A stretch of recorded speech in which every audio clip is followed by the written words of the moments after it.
கலைஞர் மகளிர் உரிமை திட்டத்தின் மூலம் குடும்ப தலைவிகளுக்கு மாதந்தோறும் 1000 ரூபாய் தமிழக அரசால் வழங்கப்பட்டு வருகிறது. கடந்த 2023ஆம் ஆண்டில் அண்ணா பிறந்த நாளான செப்டம்பர் 15ஆம் தேதி தமிழ்நாடு முதலமைச்சர் மு.க. ஸ்டாலின் இத்திட்டத்தை தொடங்கி வைத்தார். கலைஞர் மகளிர் உரிமை தொகை திட்டத்தில் விண்ணப்பிக்க விண்ணப்பங்கள் விநியோகிக்கப்பட்டு அவை பரிசீலனை செய்து தகுதியான விண்ணப்பதாரர்களுக்கு மாதம் தோறும் 1000 ரூபாய் வங்கிக் கணக்கில் செலுத்தப்பட்டு வருகிறது.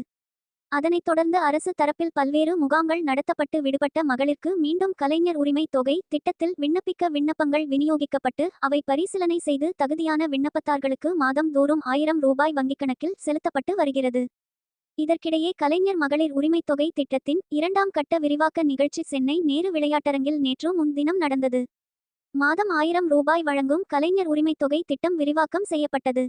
இந்த விழாவில் பேசிய தமிழ்நாடு முதலமைச்சர் மு.க. ஸ்டாலின், மொத்தம் 1,31,00,000 பேர் பயன் பெறுவார்கள். இந்த தொகை நிச்சயம் உயர்த்தப்படும் என்று அறிவித்தார்.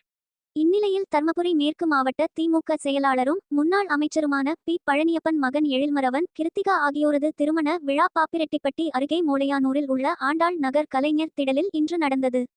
இந்த விழாவில் தமிழக முதலமைச்சரும் திமுக தலைவருமான மு.க. ஸ்டாலின் தலைமை தாங்கி திருமணத்தை நடத்தி வைத்து மணமக்களை வாழ்த்தி பேசினார்.